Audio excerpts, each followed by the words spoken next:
Hi everyone, my name is Jane Wagstaff. I'm a support scientist in the NMR facility here at the LMB. So this is the second of our lectures on NMR spectroscopy. And I'm going to be talking to you today about the types of samples we like, a bit more information about protein dynamics, which is a really strong feature of our technique. And then I'm also going to be going through some examples of some collaborations that we've done with LMB groups here in the last couple of years to show you how NMR can contribute to the structural characterization of your system. So while I'm talking, if you can just have a think about your project that you'll be working on here at the LMB and see how we can support your science here, how we can add value to your experiments. So I know Trevor showed you this map in the talk on Tuesday, but just to say again, you know, the NMR facility isn't housed in the main LMB building. We're in our own separate facility here on campus, about a 10-minute walk away next to Car Park 1. And if you are interested in talking to us about a potential NMR project, then if you can contact Stefan Freund, who's the head of our facility, to talk about your project in the first instance, and then our contact details are on our internal web pages. So let's have an overview of NMR, because I think this is really important, because NMR is an one experiment, one answer technique. We can do many different experiments to investigate systems, and depending on the system you're looking at, will inform on the type of information we can give you. So let's just go over that to start with. So first, let's talk about this, the size of the sample. Well, here I'm focusing on solution protein NMR, which is our main focus. We can look at small molecules, we can look at nucleic acids, but our main focus is on proteins. And that size of the protein that we can look at does have a rather large range. But depending on the size will depend on the information we can give you. So we can look at very small peptides, 10 kilodaltons, to investigate their structure, their interactions. The larger the system, bigger systems, folded systems, 20, 40 kilodaltons, we can give you a lot of information about the structure of these systems. We can look at much larger systems as well. Recently we've had a megadalton complex in our magnets.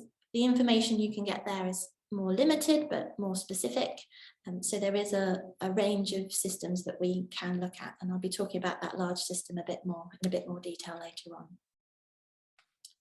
What's really great about our technique is it can give you residue specific information. So here I'm showing you an example of a spectra HSQC.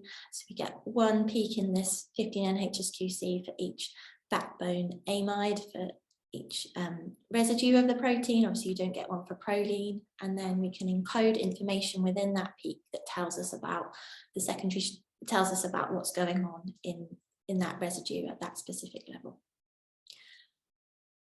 As I say, information can be encoded in chemical shifts, and NMR can tell us a lot of information about the fold of the protein. So the chemical shifts are uniquely sensitive to the type of secondary structure element that they're in.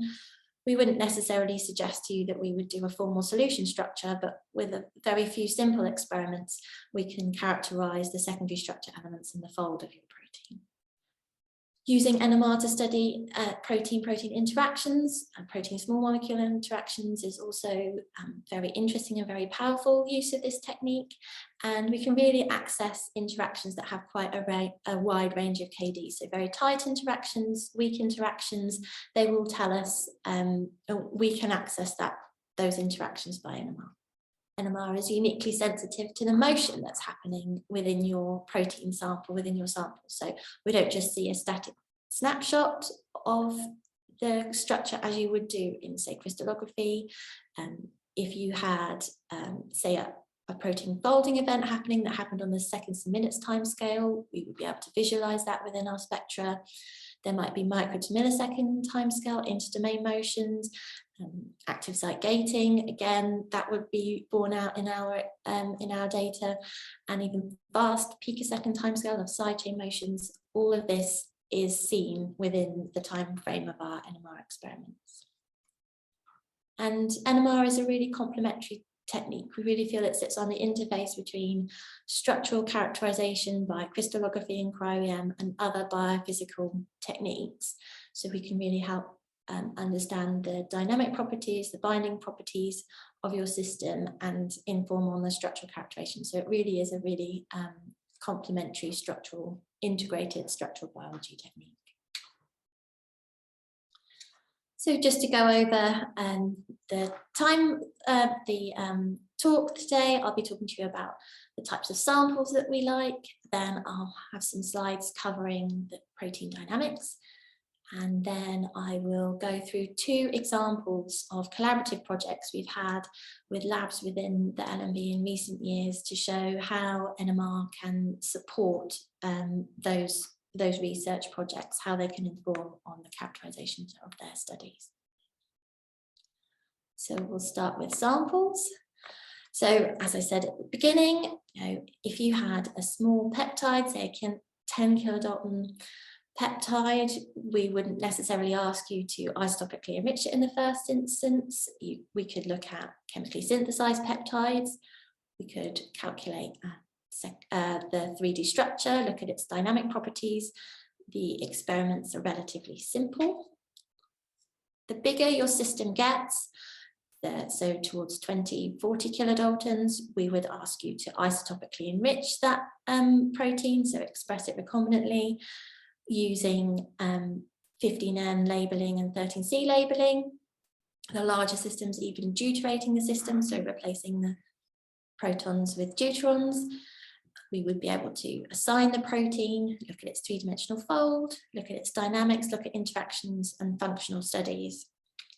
And as I said, even with a really large system, we wouldn't be able to do this a full assignment and all of the same structural characterizations that we would do in a smaller system, but we could look at individual residues. Perhaps there was an important flexible loops that were involved in complex formation. We could specifically label regions via inteins or do specific labeling of certain amino acid types, or side chain labeling for methyl type side chain experiments. So we could give you local information on these much larger systems. So here we'd be looking at the complete picture, and then for these larger systems, it would be more site specific for the folded protein. And this is key for folded proteins, but what I will say now is that we found a lot more groups here are interested in IDPs, IDRs, of systems where you wouldn't be able to use crystallography or EM to study these regions of the proteins, but NMR can get a handle on what's going on in those systems. So here we might see a typical snapshot of an IDP.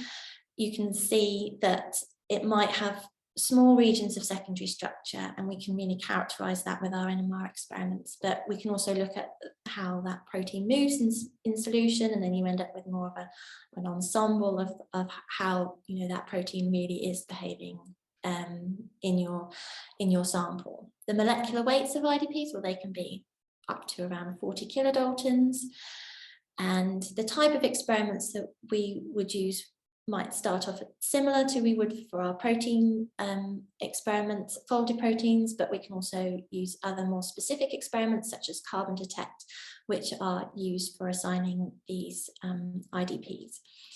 These systems would need to be isotopically enriched again with 15N or 13C, but in our experience in these larger systems, deuteration doesn't make any improvement in our data collection.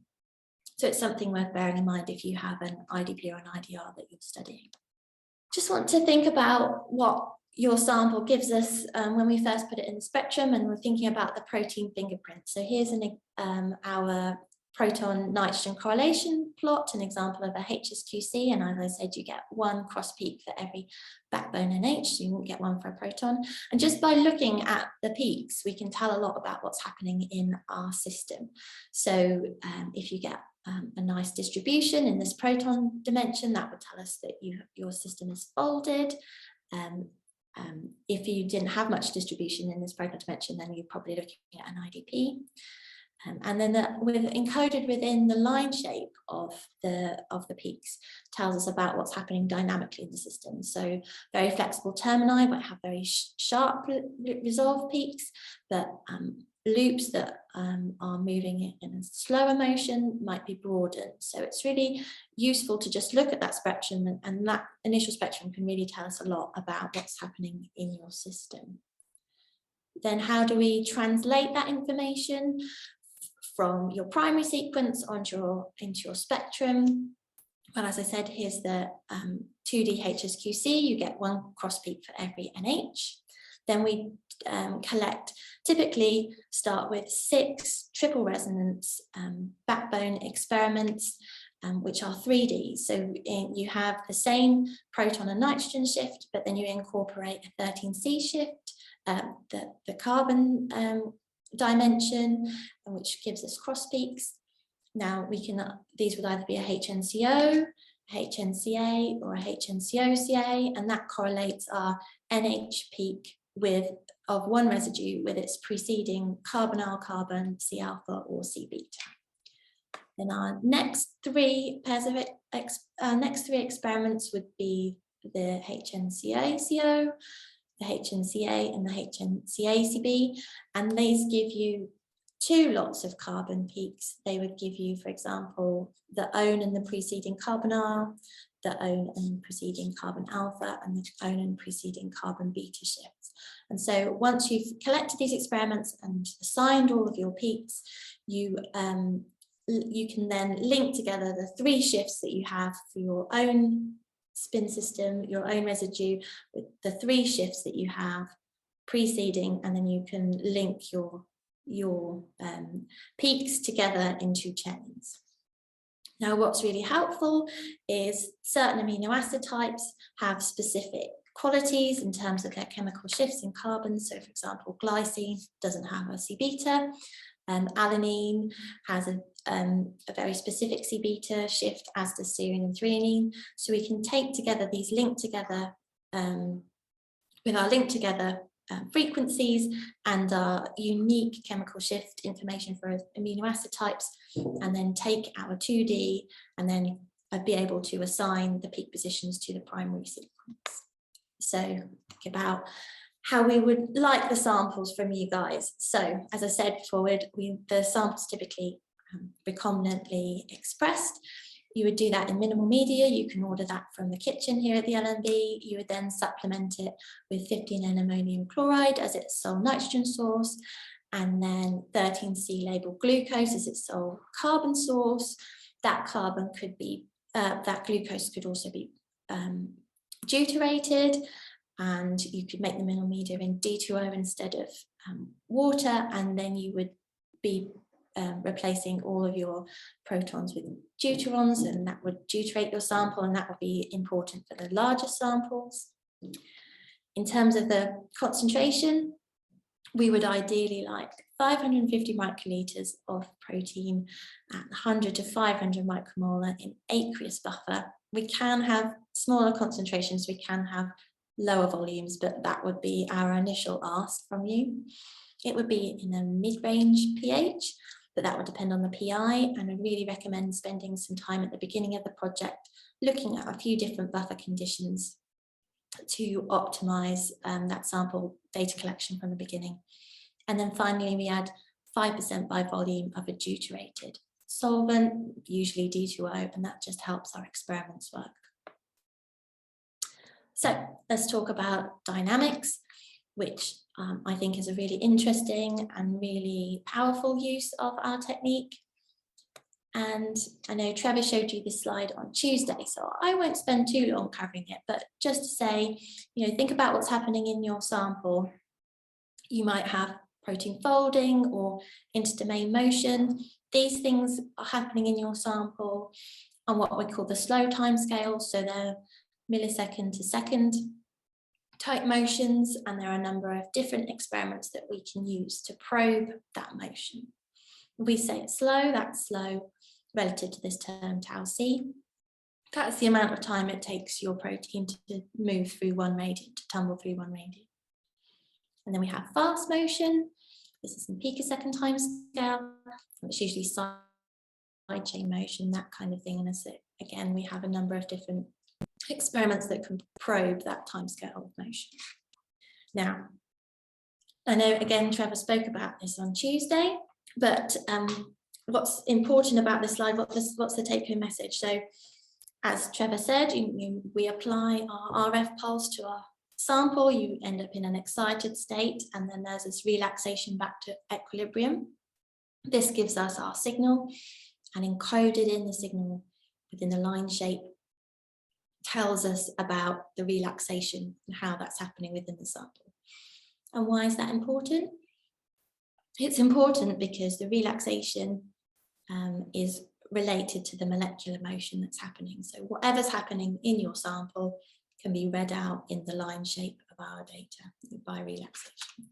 And this has been known for a long time, since the 1940s when NMR was first developed. So, as I said, NMR can see the dynamic processes of what's happening in your sample. Let's give you an example of how that's borne out in our data. So we might have a system where we've got an interconversion between two different states. Now, depending on how fast these states are being interconverted between will depend on what we see within our experiment. So if this interconversion is happening very slowly, then in the experiment we would actually see the two separate states. So if it was, say, happening to one residue in two states, then, and that was happening slowly, then in our spectrum we would have two individual states. If that process of interconversion happened at different timescales, if it happened faster, then you can see that within the experiment you wouldn't see the extreme states, but you could see that the peak location would start to come together more towards an average of the two states.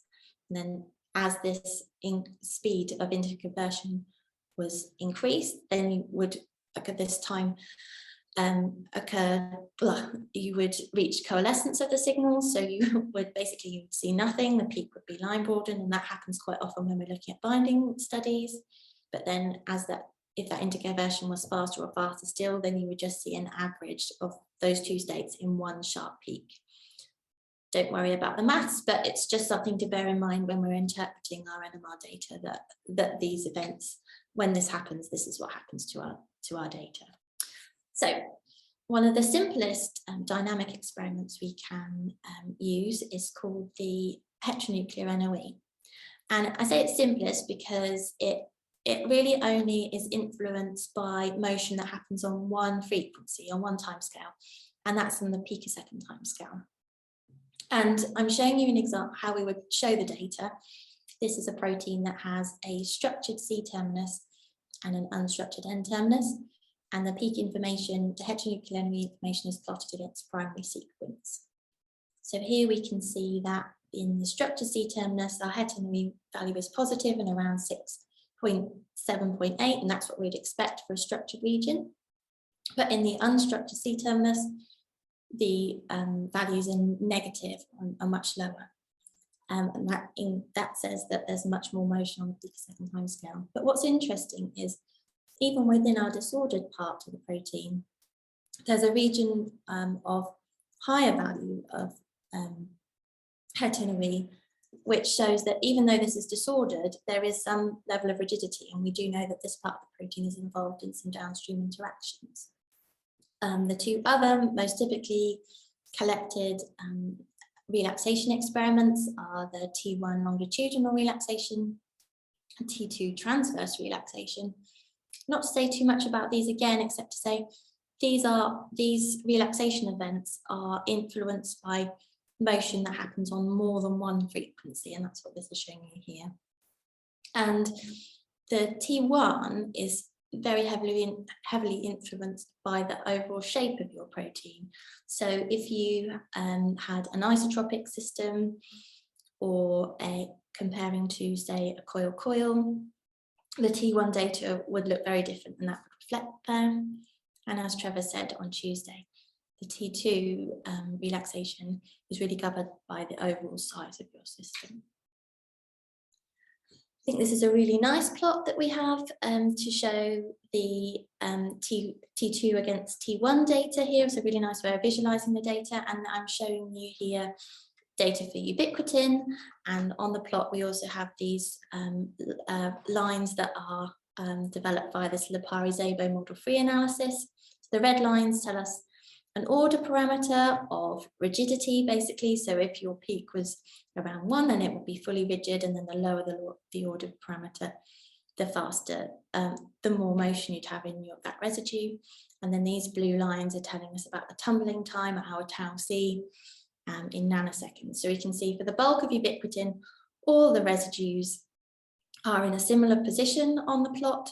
Tells us of the overall tumbling time, slightly less than 5 nanoseconds. And there are a number of outliers here in this plot, but we know these are from flexible loops and the termini. So I think this is a really interesting way of looking at the bulk properties of the system. When we compare that to a different protein, here's a standard IDP alpha-synuclein. You can see that all of the residues, they're not clumped together in one point. The peak location is much more diffuse in this plot.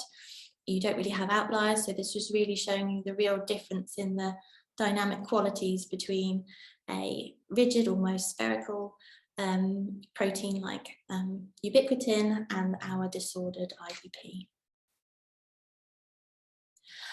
Just to tell you really briefly about some practical applications of this T2, for the T2 data particularly.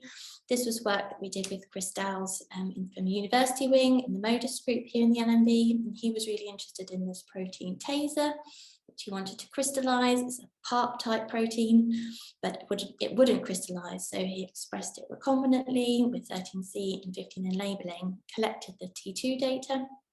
We could see that there is this region of increased flexibility in the protein. Chris was able, so we would say this is from a very flexible loop. So Chris was able to truncate out that loop, and then he was then able to crystallize his PARP type fold, his taser protein, and the loop itself would be over here in this region.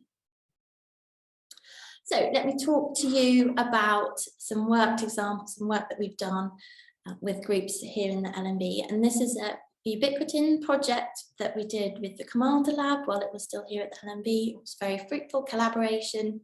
So we were looking at phosphorylation and a different conformation of ubiquitin with them. So let's talk a little bit about ubiquitin. If you don't know, ubiquitin is highly conserved, and it's used as a post-translational modification. And you get ubiquitin chains formed that are recognized by different proteins. The chains have different structures because the C-terminus can be joined to these numerous different lysines and then form long chains that are then recognized by different proteins as part of the signaling process. And you know, the ubiquitin can even be joined at the N-terminal methionine. These different chain types, as I say, are used in different downstream functions as part of the signaling pathway. What we find really useful about ubiquitin is that it's a sample that's been used very extensively in labs that do NMR method development. It's a very stable protein. So fortunately for us, we know a lot of these experiments will work because they were actually developed on ubiquitin. But we're not looking at method development, particularly we're looking to answer a biological question. So as I said, ubiquitin is this post-translational modifier. It's used in signaling for proteasome degradation. It's used in Golgi trafficking. It's used in endocytosis and immunity. But this project was done started with Toby from the Commander Lab, and he was interested in the role of ubiquitination in mitophagy. So very quickly, where does that come in? So if you've got a healthy mitochondria, this kinase pink1 is cycled in and out of the membrane. But if you have a depolarization event and your mitochondria are damaged, then pink becomes resident in the mitochondria membrane. It then phosphorylates itself. It can phosphorylate ubiquitin. It activates the E3 ligase parkin by phosphorylating that. then the surface of the mitochondria becomes ubiquitinated, phosphorylated ubiquitin, which then targets the mitochondria for degradation by phagocytosis. Toby was particularly interested in studying ubiquitin and this process because mutations in this E3 ligase parkin have been associated with early onset Parkinson's disease. And I'm just showing you the structure of parkin with some of those mutations highlighted on. So as I said, parkin is activated by the kinase pink. It does that by phosphorylating parkin's UBL. So the UBL is a ubiquitin-like domain. It's essentially ubiquitin at the N-terminus of the protein, and that's phosphorylated at serine 65. But what's interesting is that monosdispersed ubiquitin that's also been phosphorylated can activate parkin. So Toby wanted to know what was the consequence of the phosphorylation on ubiquitin at this serine 65, and that's where we came in. So let's have a think about what we would see when our serine 65 gets phosphorylated. So we can actually do in situ phosphorylation in the NMR tube. So if you have all the components that we need for the phosphorylation process and start monitoring the reaction, so we can see here's our serine 65 peak. And then over time, the pink gets to work and starts to phosphorylate. So we get a new peak occur for our phosphorylated species. Then over time, our non-phosphorylated protein peak gets smaller as our phosphorylated peak gets bigger, to the point where all of the system, all of the protein has been phosphorylated. So we have a new peak that's the phosphorylated serine 65, and our serine 65 that's not phosphorylated, that peak disappears. And the peak is in a different location because the phosphorylation changes the local chemical environment. So, and that's borne out in a difference in the chemical shift. So that's what we expect to see. What do we see? So here's our spectrum of ubiquitin. Here's our serine 65 peak. So we can collect a spectra every 8 minutes or so, and then we'll see the progress of the phosphorylation. So we can see after a while, we've started to see our new peaks occurring. So these new peak locations are influenced by the presence of the phosphate group. We can see the intensity of our serine 65 peak is being reduced. And then we get to the end of our time course, and we can see it's actually not what we expected to see at all. So there's 76 peaks in ubiquitin, and we would expect to see the same number in our phosphorylated species, but actually we see quite a large number of extra peaks. So we're very curious to understand what's happened here, because we know the species is fully phosphorylated because our serine 65 peak has disappeared. So let's have another look at the data. Here's our wild type ubiquitin, and here's our phosphorylated sample, our phosphorylated spectra. And looking at the peak locations, you can see that there are a subset of peaks in the phosphorylated species that match up quite well with the wild type peak locations. So we could hypothesize that these peaks come from a system, a species that very much looks like wild type ubiquitin, but the extra peaks are really in quite a different peak position. As the sample was isotopically enriched, 15N and 13C labeled, we can go ahead and do our normal assignment. So here we can see this is the assignment for the major species, so the one that looks more like wild type ubiquitin, and it's here at about 70% of the peak intensity. So 70% of the protein here is in this state. And then we go ahead and assign the minor species, which is about 30%, and we can see that, you know, we can attribute these peaks to ubiquitin primary sequence. But what's really interesting is we look at the peak location. So here's the phosphorylated serine 65 in the minor species, and here's our phosphorylated serine 65 in the major species. So there's something quite different going on between these two species. And here's just another way of visualizing our data. So here this minor species has been colored in a light blue, and the major species has been colored in a dark blue. And we can use a chemical shift perturbation map to look at the distances between these peaks to see where on a residue specific level what's happening. So if we can compare our wild type with our phosphorylated major species, you can see that there are chemical shift differences, particularly around the serine 65 position, and that's what you'd expect because we know that chemical environment is different. But when we compare to our wild type with our minor species, you can see there are really quite large chemical shift perturbations, particularly around the C terminus. And again, that's this, as you would expect, that is borne out within the difference between the major and the minor species. So can we work out what's going on between the major and the minor species, what's happening in this sample? So as I've said, the chemical shifts are uniquely sensitive to the secondary structure environment that they're in. So we can look at that within our two species and then compare that to wild type ubiquitin. And really the overall folds of both species are very similar to wild type ubiquitin. The only real difference you can see is in this slight extension in the C terminus of the minor species.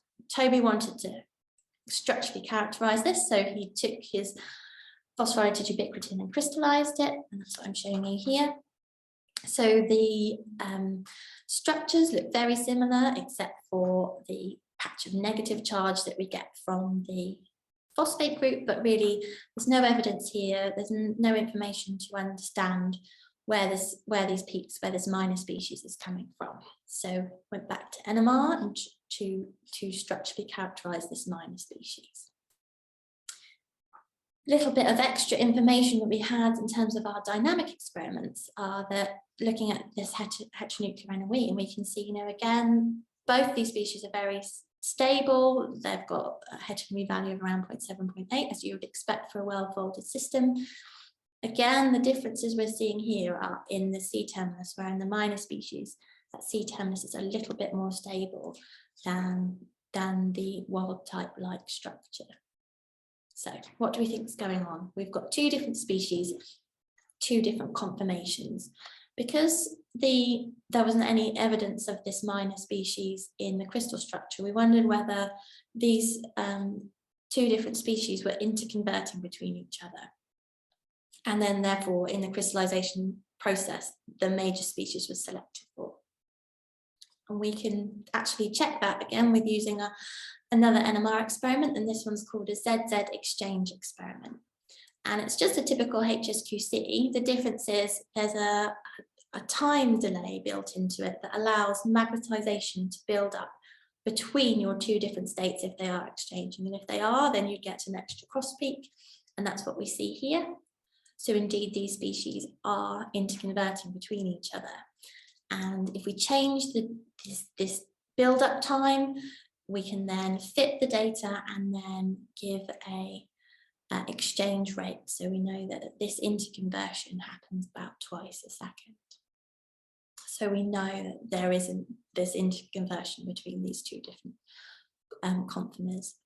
Now, can we see anything else? Spot anything else about what's going on between this major and minor species? One thing that we did spot here is that if you can see this Q62 peak between the major and the minor species, they're in really massively different locations of the spectrum. And that gave us a hint that there might be some changes to do with the hydrogen bonding network. So we went on to investigate that. So if you remember from the beginning of my talk, I talked about this typical assignment experiment called the HNCO that correlates our NH with its preceding, for one residue with a preceding carbonyl. And if you think about hydrogen bond, it's actually a similar coupling, it's just over a longer distance. And so we can actually use a modified HNCO called a long-range HNCO to study the hydrogen bonding network. And let me show you what that looks like. So here on the left, I'm showing you in red our HNCO data. So here we have our three different axes. We have proton here, it's our triple resonance data. We have carbon on the side, and then going through the plane, we've taken a slice for our 15N dimension. And so here we have a cross peak between isoleucine 44NH and the preceding carbonyl of leucine 43. So that's what happens in our HNCO. In our long range HNCO, you don't get a cross peak for this, but you get a correlation between our isoleucine 44 and the histidine 68 carbonyl. And that's the hydrogen bond that we would expect in wild type ubiquitin, and that's what we see in our major species. Now, if we look at the minor species, we don't see a cross peak from isoleucine 44 to our histidine 68. Instead, we see one to valine 70. So what's happened here is the hydrogen bond has shifted by 2 residues. And we can look at all the hydrogen bonding network within that sheet region.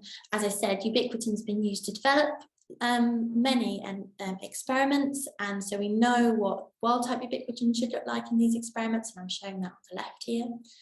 And in our major species, the bonding network is very similar, so it's showing the same structure as Toby's crystal structure showed us. But then in the minor species, we can see here that for that C-terminal strand, there has been a shift in the register for the hydrogen bonding network, and that so the C-terminus has been retracted into the core of the protein by 2 residues. Toby built us this model to show it. So you can see here, this is the wild type ubiquitin with the extended C-terminus phosphate group here, but then in our minor species, the C-terminus has been retracted, and then you have this loop region now with the phosphate group. And this is possible, you can see, because of the leucine, X-leucine, X-leucine sequence that allows that strand to be retracted into the core of the protein. And you know that we could also confirm this structure of the minor species with more traditional NMR experiments. Now, let's just take a minute to think about solvent accessibility and how exchangeable protons, so your labile NH protons, can interact with the solvent. So I've marked here ubiquitin, and the residues are in red are the ones that are solvent exposed, so the NHs can freely exchange with the solvent. But then the ones in green, the NHs are buried, they might be protected due to the fold, or they're involved in hydrogen bonds. And we can look at the way that these protons exchange with the bulk solvent using solvent exchange experiments. Now, you may be aware of the technique hydrogen deuterium exchange mass spectrometry, where you look at exchange of protons with deuterium, and then that's studied by mass spec. And we can also do that by NMR, and that kind of exchange process happens on the seconds to minutes time scale, and that's typically looking at protein folding and ligand binding. But the solvent exchange I'm talking about here is much faster, so we're talking more about segmental motion that happens on the millisecond time scale. And we don't need to look at proton deuterium exchange, we're just looking at free exchange with the solvent. You know, we can characterize the exchange and actually fit these exchange rates for our system of interest, and it's typically looking at events that happen between, say, 2 and 40 times a second. So it's really exchange that's happening on the millisecond time scale. And why is this interesting for our system? Well, we can use it to look at how solvent exposed the residues are, and we can do that all in one go for our phosphoubiquitin, our 2 conformers. So here's our standard HSQC, and here's our exchange experiment. It's called CleanX. So now we can see all of the proton amides that are able to freely exchange with the solvent. And what's really interesting is when we look at the differences between our 2 species, you can see in our minor form, this Q62 is protected, but when it's in the major species, it's protected, but when it's in the minor species, that loop is exposed, and it can then freely exchange with the solvent, and it's true for the rest of that loop, so K63 and E64. So it's a really cool observation of solvent exchange between these 2 different states. So what do we know so far? So we know from these experiments that when wild type ubiquitin is phosphorylated, it can form this C-terminal retracted species, and we can characterize that rate of exchange. But what we didn't know is whether wild type ubiquitin, so species that isn't phosphorylated, can also adopt this retracted conformation. What we would know is that if it did happen, then that retracted conformation must be in a very low population, because we can't see it in our standard NMR experiments. And as I say, ubiquitin has been extensively studied by NMR as a test sample. So we actually can get a handle on this kind of exchange process using this technique called chemical exchange saturation transfer, or CEST, which was actually developed in the MRI field, but now is being used more extensively in the solution NMR field. And you need a couple of conditions for this experiment to work. So you need to be within a certain exchange regime, and the invisible state would be around 1% mark, but you couldn't see it. And then obviously the major state is the major population. And there must be a unique chemical shift difference in the two populations, so between the visible and the invisible state. Now we know that this would be the case for our system if wild type ubiquitin was in this state, because we already know that it's got this unique, this changed hydrogen bonding network, so we know we'd have these unique positions. So how does this experiment work? So it uses saturation transfer, and a saturation pulse basically reduces signal intensity. So for example, if you take our favorite Q62 peak and apply a saturation pulse here, then you would reduce at this particular frequency, we would reduce the signal intensity of Q62. So if you were to apply a saturation to the invisible state, and then there was an exchange between that invisible state and the major state, then that saturation would be transferred to our visible state, which would result in a reduction in signal intensity. So in our experiment, then we sweep through the saturation at different 15N frequencies, and then look to see what happens. So here's what happens to our peak intensity of Q62. We hit the peak, it gets suppressed, but then we also see a suppression when that invisible state is hit. So what's that happen in our real life data? So here's our wild type ubiquitin spectrum that's collected as a pseudo 3D. So we have our typical 2D experiment, and then encoded within our pseudo third dimension is our swept 15N frequency that moves up through the spectrum. And let's follow our favorite Q62.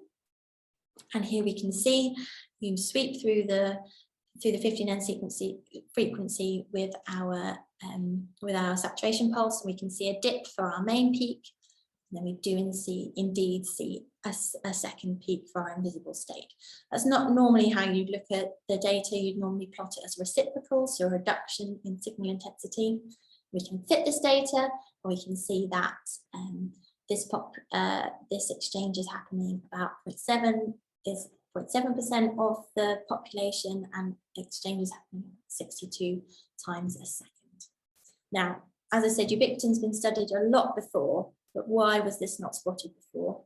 And it's all down to the temperature that we collect your experiment at. So we did these experiments at 45 degrees, but if you were to do them at 25 degrees, where you would collect 9 times out of 10 spectra, then you don't actually see the second, the invisible state. And we had a feeling that raising the temperature may help bring out this invisible state, because if you take the phosphorylated ubiquitin and raise the temperature, you shift the equilibrium further towards the minor species. So, but is this second state our retracted state? So let's compare it to the phosphorylated ubiquitin with our wild type ubiquitin. So the peaks are in a similar position, but they're not in the same position. And actually that's good. We wouldn't want them to be in the same position, because this system is phosphorylated, this is not phosphorylated, so there will be a difference in the chemical environment. So it seems likely. And when you look at the absolute shift difference between our phosphorylated ubiquitin and our wild-type ubiquitin states, then we can see that, yes, we do have this invisible conformation possible in wild-type ubiquitin. Christina and Alex, who were the PhD students on this particular part of the project, they were able to make mutations of ubiquitin that mimic the structures that we see in our phosphorylated system. So unphosphorylated TVLN mutant looks like the minor species, and then there's this L71Y wild-type lock that prevents the minor species from being formed.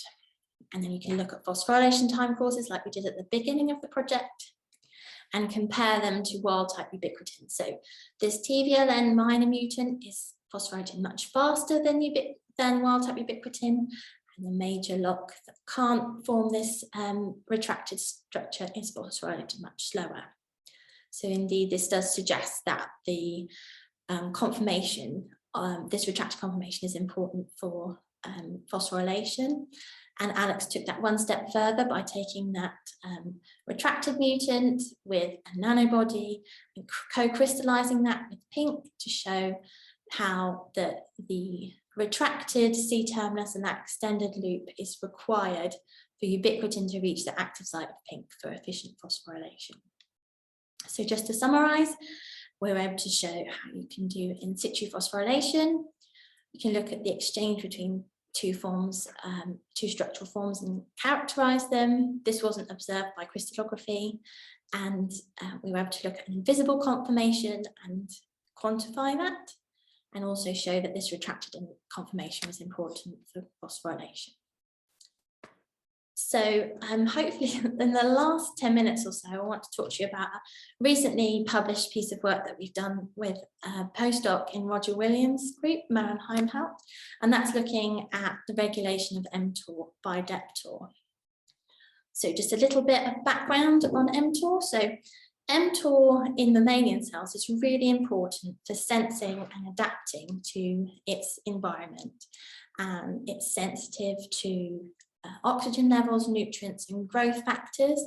And when conditions are right, mTOR can stimulate protein growth, cell growth by stimulating protein synthesis, lipid and nucleic acid synthesis, and ribosome synthesis. Obviously, this level of regulation is really tightly controlled and really important, very important to be so. So when things go wrong, you can end up with metabolic disorders or even certain cancers where mTOR is overstimulated. So a bit more information about mTOR. So mTOR C1 stands for the mammalian target of rhamnomycin complex 1. This is this megadalton complex that I mentioned at the beginning of my talk. So it consists of 2 copies of 3 subunits. So there's this mTOR kinase domain, its active site, then there's Raptor and the MLST8 domain. So what's interesting, that's major substrates, 4EBP1 and S6K1, the substrate recognition and binding actually occurs at more than one site. So there's binding near the active site, and this FRB domain of mTOR, but there's also binding in Raptor at this TOS site. Now, there are 2 known endogenous inhibitors of mTOR. There's PRAS40 and Deptor. So what's interesting about PRAS40 is it has the same binding sites as the typical substrate. So it binds both here and here, and that completely abolishes mTOR activity. But much less was understood about how Deptor works and how Deptor inhibits mTOR. So a bit more about Deptor and Maren's interest in that. So Deptor is a 46 kilodalton protein. It's got 2 N-terminal DEP domains, a disordered linker that can get phosphorylated, and a C-terminal PDZ. So unlike PRAS40, Deptor was reported to not completely inhibit mTOR. And very little was really known about Deptor when this project was started. There was some reports that the PDZ interacted with the mTOR domain. So Maren wanted to use kinetic and cryo-EM studies to investigate Deptor. Now, not available at the time, but we have it now, is a the alpha-fold prediction of the Deptor structure. So I'm just showing that here with the sections highlighted. So we've got the C-terminal PDZ and the 2 depth domains. So we're finding alpha-fold very interesting and very helpful at the moment. But as I say, we didn't have it when this project was started. So in Maren's kinetic studies, she was showing here that indeed a high increasing concentrations of PRAS40 can inhibit the phosphorylation of the MTOR target for EBP1. Indeed, Maren was able to show under the same conditions, assay conditions, that increasing concentrations of Deptor only partially inhibit the phosphorylation capabilities of MTOR. So she wanted to use studies, cryo-EM studies, to characterize the Deptor interaction with MTOR to understand this partial inhibition. So a previous member of the Williams lab, Alex, had actually cross-linked Deptor with mTOR C1 and collected cryo-EM data. And I'm showing here the mTOR C1 with the additional areas of density that were shown with the presence of Deptor. So there's the PDZ here, because there's 2 copies, and then extra density by the FRB domain of the mTOR. So this PDZ density is actually very poorly resolved. So what you would normally do is get a crystal structure of the PDZ, excuse me, and then use that to refine the density there. But the PDZ domain didn't actually crystallize. So Maren went ahead and double labeled it for us so we could contribute to the structural characterization of the PDZ domain. Here's our PDZ HSQC, and you can see we've got a really nicely resolved, well-folded, well-behaved protein.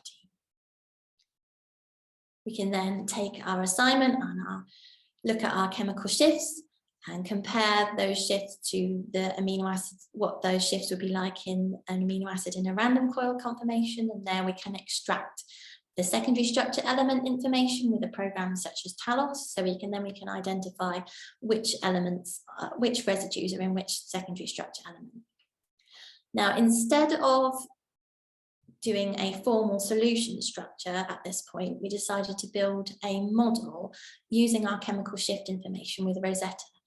So you can do a standard Rosetta that goes away and uses fragments to build your model, but with our chemical shift information, we can do more accurate model fragment selection to build us our first go at our CS Rosetta model, which I'm showing here. We can then improve the model building by building in homology model, again, modeling, again, guided by our NMR data.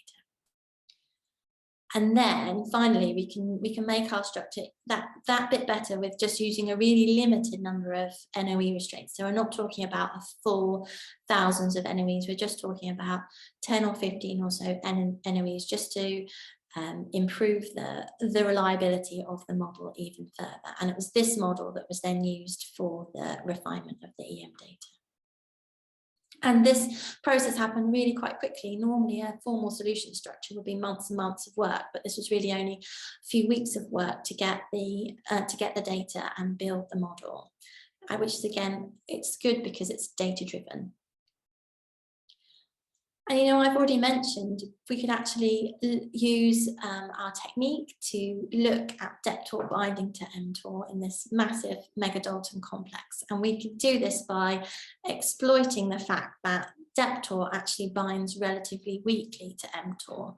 And what we're looking at in our experiments is not Deptor directly bound to mTOR, but the Deptor PDZ that has been bound to mTOR and then disassociated and then part of the bulk Deptor. And this is possible as well by having a 10-fold excess of Deptor over mTOR. So as I say, what we're doing is observing the binding effects in the bulk-free PDZ. And the binding effects are manifested in terms of a change in line shape, as we've spoken about already. And we can look at the regions that are line broadened, and the regions that are broadened are likely to be the ones that are in close proximity to the MTOR itself. So we can identify a binding surface for MTOR on Deptor. Now, what's really interesting is that PDZ is quite often found in substrate recognition in ligand binding, and that normally happens in this AB/B2B groove here that I'm showing you from a typical PDZ structure. But when we look at the residues that I've marked in red that we are seeing perturbed in the presence of MTOR, they're not really matching up with a typical binding of a PDZ ligand. So we're not seeing canonical binding in this PDZ. You can look through the literature and see that that's actually not completely uncommon. So we see that the major binding seems to be at the top of the PDZ here. And I was able to find this Drosophila scaffold protein, INAD, and it's the third PDZ of that protein that has a similar binding position to our Deptor. So although it's not common, it has been reported that PDZ domains can have non-canonical binding.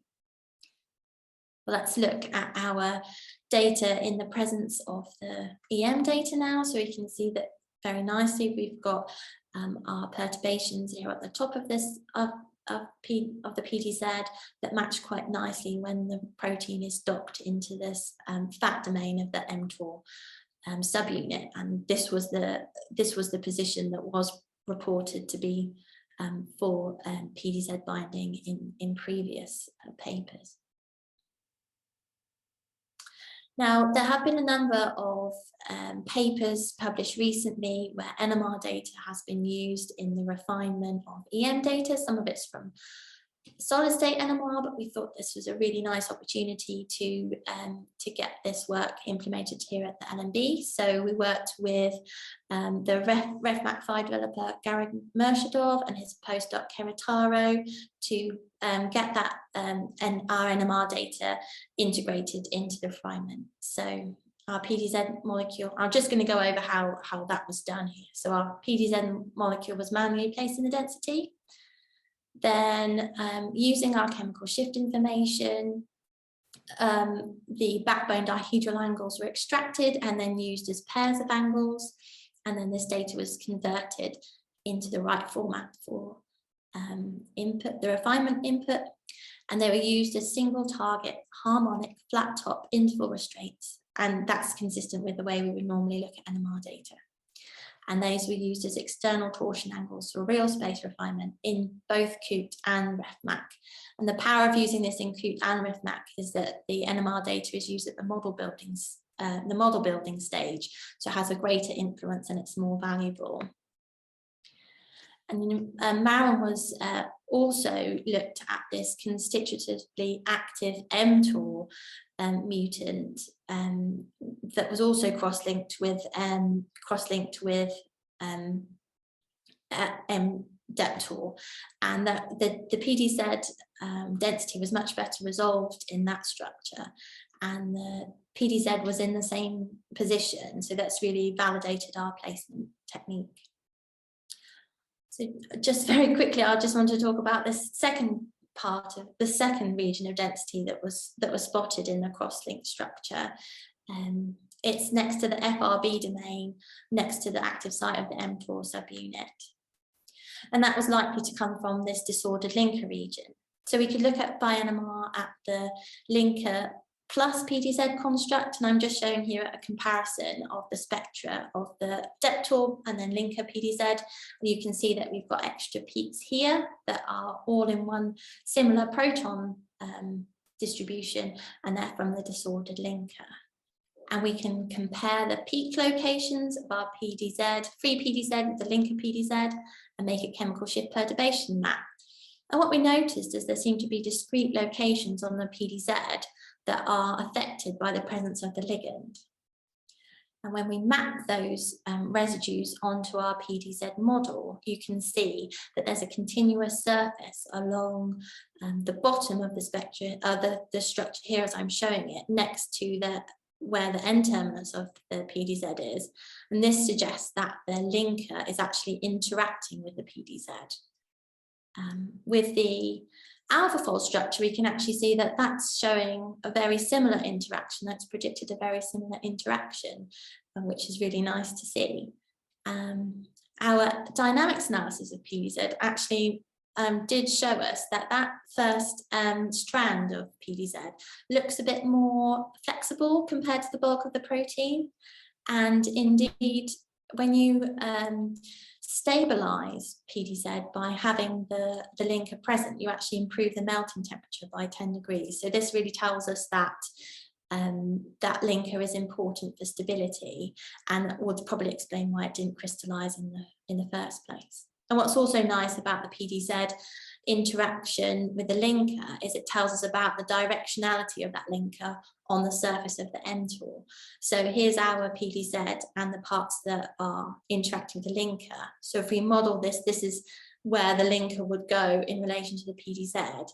And then we can see, well, in the full complex, you can see that the linker could then travel over the same subunit to the FRB, or there is enough length for it to go to the other subunit, but it does infer the directionality of that linker. So we're able to, again, use NMR to look at how that linker is interacting. So we just expressed the linker region now and assigned it, and then added in just the unlabeled FRB domain. And we can see there are very small perturbations. It does bind relatively weakly to the FRB domain. And some work was also done with the mass spec guys here, and they confirmed that similar interactions with the linker and the FRB. And it's not one discrete part, it seems to be more than one part of the linker can interact with that FRB. And we can also look at it from the other way around, so we can label the FRB and then titrate in the linker, and we can see which parts of the FRB are perturbed by the presence of the linker. And then we can map that onto our EM data. And so here you can see I'm showing residues in red that are more greatly perturbed by the presence of linker, and they match up really nicely with this extra density that was seen in the presence of the cross-linked Deptor. And this interaction is a very similar part, very similar to the interaction of the substrate and the interaction of the other inhibitor, PRAS40, but it's not as extensive, and this may go some way to explain why Deptor is only a partial inhibitor of MTOR. So just to summarize that, we were able to confirm there was a bipartite binding of Deptor to MTOR. We've got that residue-specific level of detail in there, and we were able to look at disordered proteins in the context of EM, and we were also able to build these data-driven models really quite quickly by NMR. So thanks for listening. Here's just some references for the work that I've covered, and I think I will leave it there and say thanks for joining me, guys.